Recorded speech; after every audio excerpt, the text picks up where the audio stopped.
Well, hello and welcome to the Disgruntled Traveler Podcast. I'm your host with the most, Tammy. And today's story, I have a glass of water because this is really a good one. Today's story centers around how to travel safely, especially when you're traveling as a solo female woman, traveler, okay? I'm not using he, thee, thou, all these pronouns, okay? We're just getting down to a regular female that's on the road traveling by herself as me, okay? I'm going to give you the backdrop and then I'm going to get into the story. This didn't actually really piss me off as much as it scared me. And I've been on the road, give you a backdrop. I've been on the road for almost 2 years, and there's not too many things that I've run into. The majority of people in the world are very good. You know, they're very friendly, they're very helpful. Nobody's out to actually get you, you know, and it's very, very safe. So with me telling this story, I don't want to scare any women out there into thinking, oh my God, well, this happened to her, this could happen to me. I'm just trying to put it out there to tell you that if you stick with your spidey senses, your woman spidey senses, it will always serve you right. If something doesn't feel right to you, then you walk away. And if you can't just walk away, then you got to get a little creative in order to create that situation where you can walk away. And that's where this story comes into. So this takes place in a country called Serbia. Where is Serbia? It's in the Eastern European region of the world, and it's one of the Balkans, one of the Balkan countries in Eastern Europe. Very lovely country, very lovely people. And in particular, the city I was in was called Niš, but they actually spell it N-I-S, like no I-S, but they pronounce it with an H. So if you want to look it up on the map, Niš, Serbia, it's the southern part of Serbia. It's nestled in the mountains in a valley, and it's really a beautiful place. I mean, I'd say it's definitely worth a place. It's a place to visit.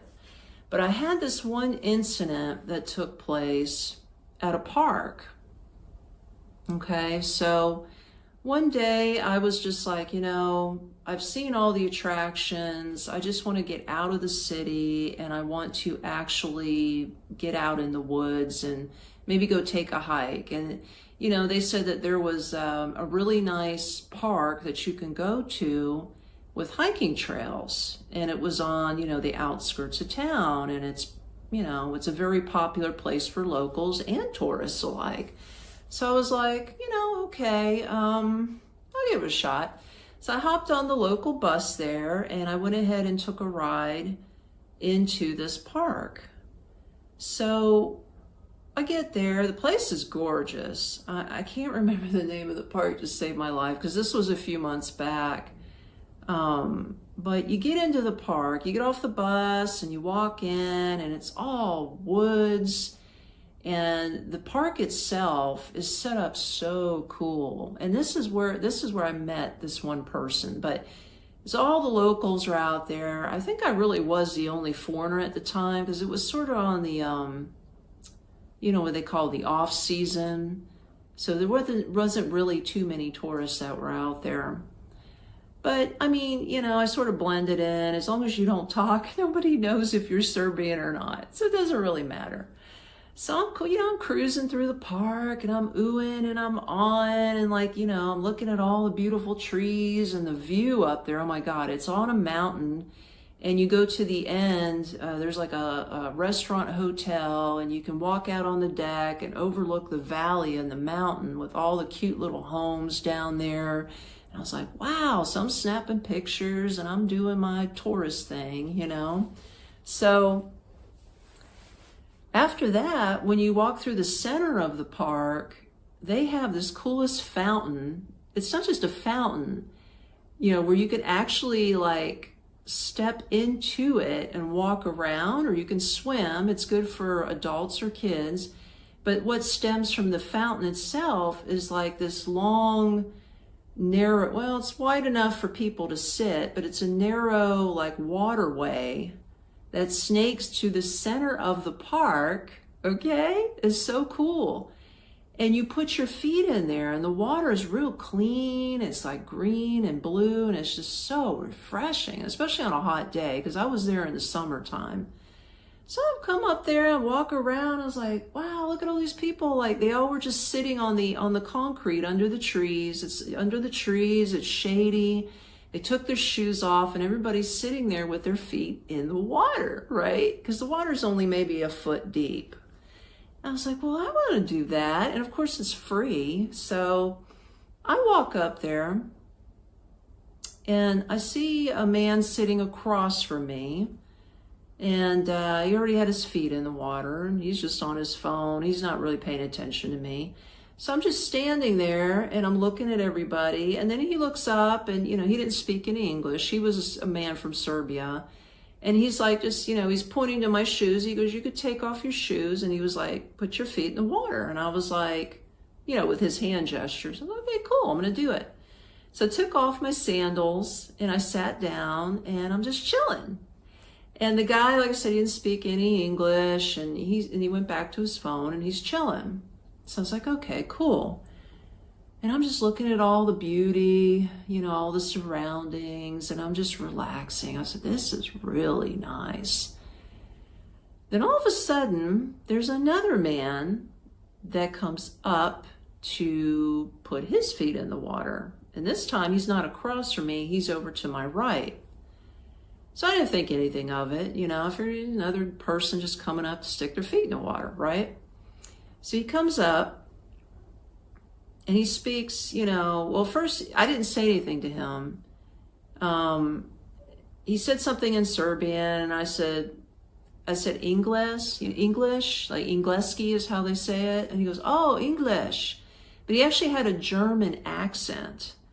So the guy, we got into a conversation. So he sits next to me. He puts his feet in the water and we start talking because I was like, wow, somebody actually speaks English, that I could actually carry on a conversation with.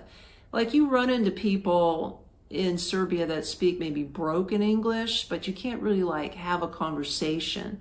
This dude actually spoke pretty decent English. So I was like, okay, I got somebody to talk to. I'm soaking my feet in the water. Cool.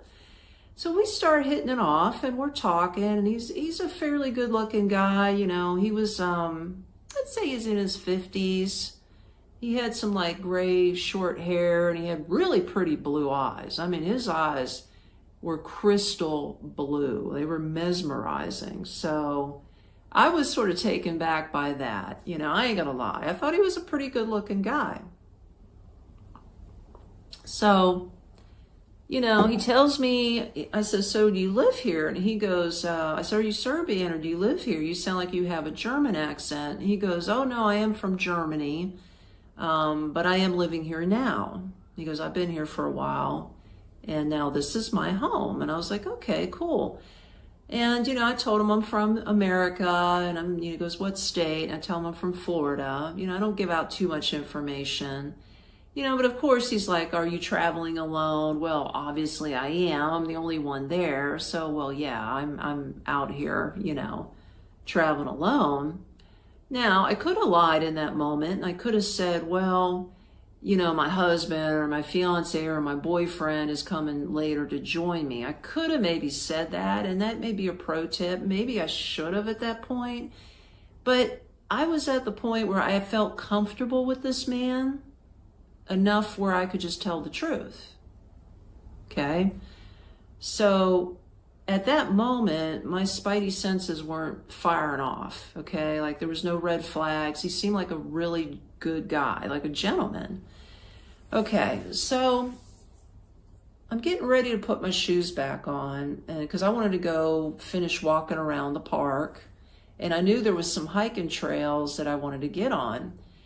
And I just mentioned it. And plus there was a church. There was this really cool, small, striped Orthodox church that was sitting on a hill halfway up the hiking trail. And I had it on my Google Maps. And I showed it to him, and I says, I want to get on my shoes. I'm going to go and take a look at this church. And he goes, I could show you where the church is at. He goes, I'll come with you if that's okay. So at first I'm like, I really don't want anybody tagging along with me, you know? Because when I travel solo, I want to do things by myself, basically. But I was like, you know, I wanted to be friendly too, because I thought, well, maybe this church is in the public zone where all the people are, because the place was pretty, I wasn't say it was crowded, but there were enough people there where I felt safe to walk around with this guy. So if anything were to go down, I could scream or I could run away. I mean, there's people everywhere, okay? So I'm like, okay, show me the church, right? So we start walking, and he's asking me, what's your favorite music? And I start telling him about different bands I like. He says, oh yeah, I like those bands too. And I had my app open. And I says, well, it says to go this way and to the right, you know, following you. He goes, oh, I know a shortcut.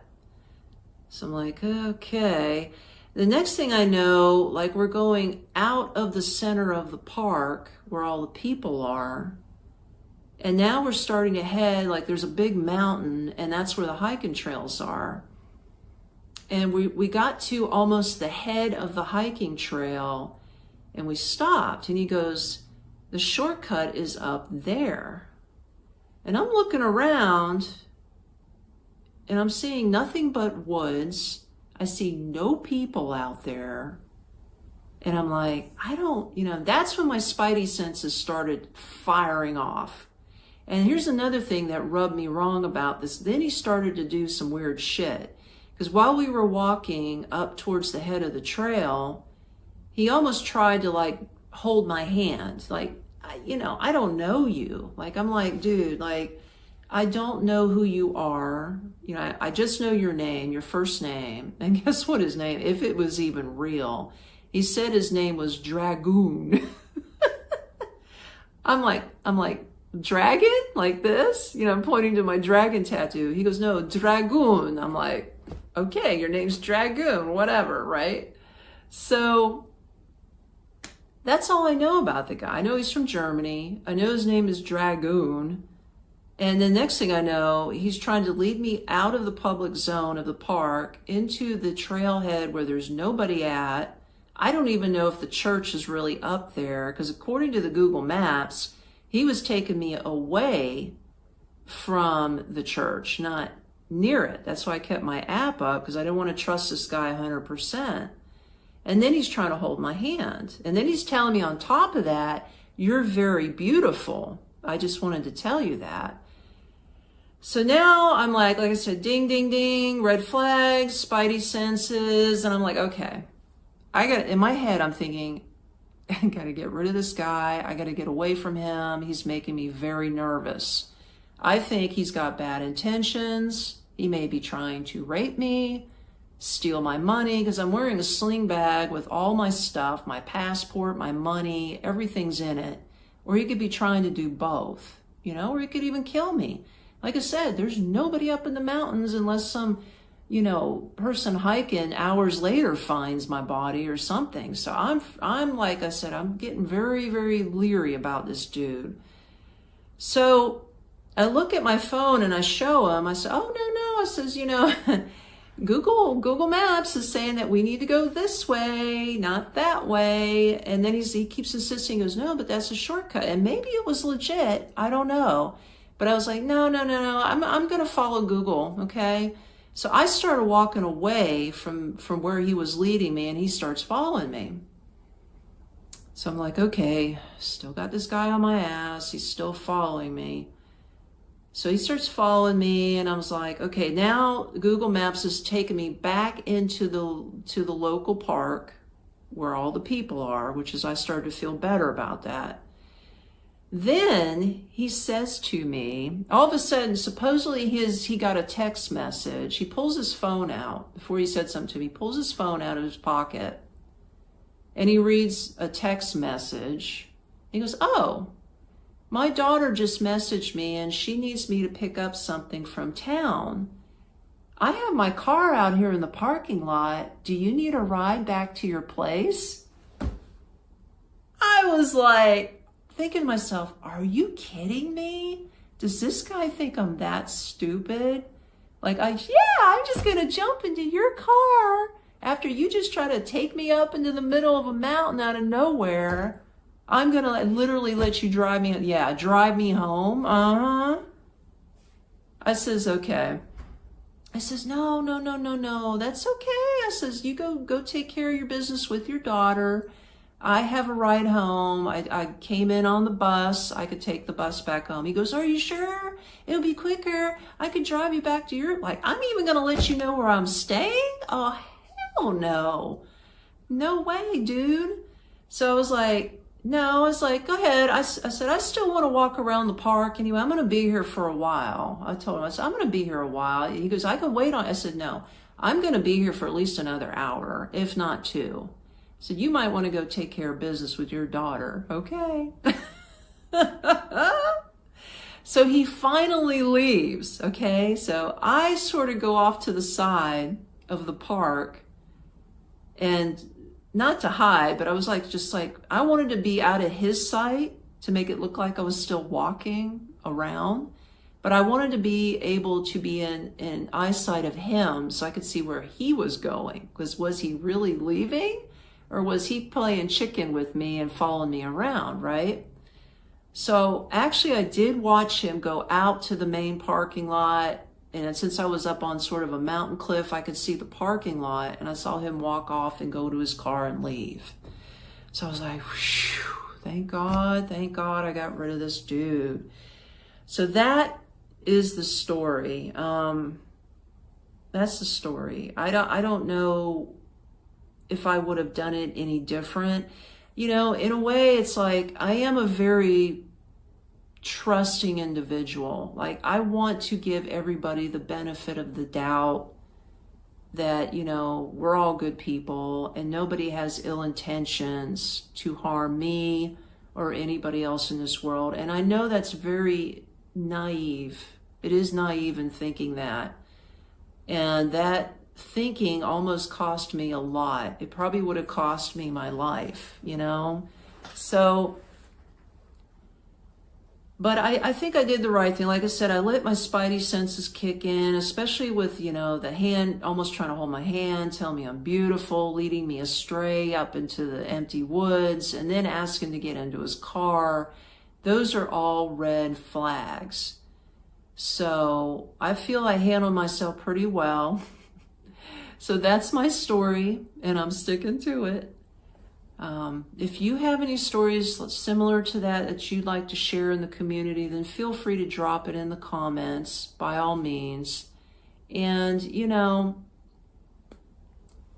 just be safe out there. That's my main thing. Just traveling alone as a female, just be aware of who's around you, be aware of who's talking to you, and what, you know, what they're trying to get you to do. So if they're trying to manipulate you away from a certain area to isolate you and get you alone, and you don't want to be with this person, then you got to find a way to get clever to get away from them.